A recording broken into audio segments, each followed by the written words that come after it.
Ang asin hindi lang po pampalasa sa lutuin, kundi kabuhayan at produktong ipinagmamalaki ng mga taga Dasol, Pangasinan. Kaya naman bida yan sa kanilang pista.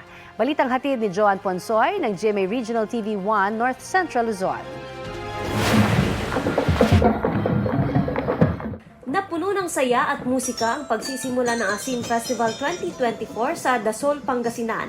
Binuksan ang kapistahan sa isang civic parade na nilahukan ng iba't ibang government and non-government organizations, mga guro at estudyante mula sa mga paaralan sa bayan. Kabilang din sa parada ang mga naggagandahang kandidata ng Miss Dasol Asin Festival 2024. Sinundan ng Drum and Lyre Exhibition ang parada kung saan 4 na drum and lyre corps ang nagpakita ng husay sa pagtugtog. Nakakaba po kasi first time po ulit pagkatapos po ng pandemic. Once again, congratulations to the Don Marcelo Jimenez Memorial Polytechnic Institute.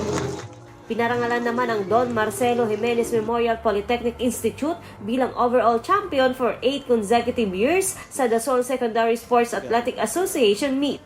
I humbly accept this award and thank the Honorable Mayor and the Chairman of this committee for the recognition that was given now to our DMG MPI school.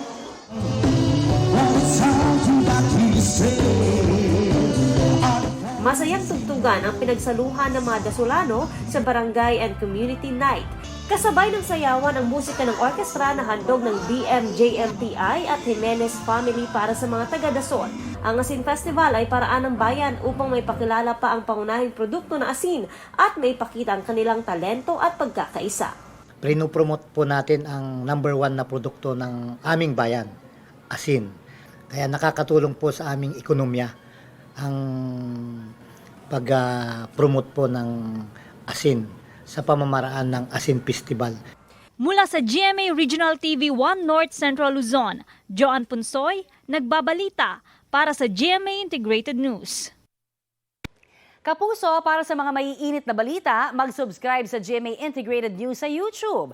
Sa mga kapuso naman abroad, subaybayan nyo kami sa GMA Pinoy TV at sa www.gmanews.tv.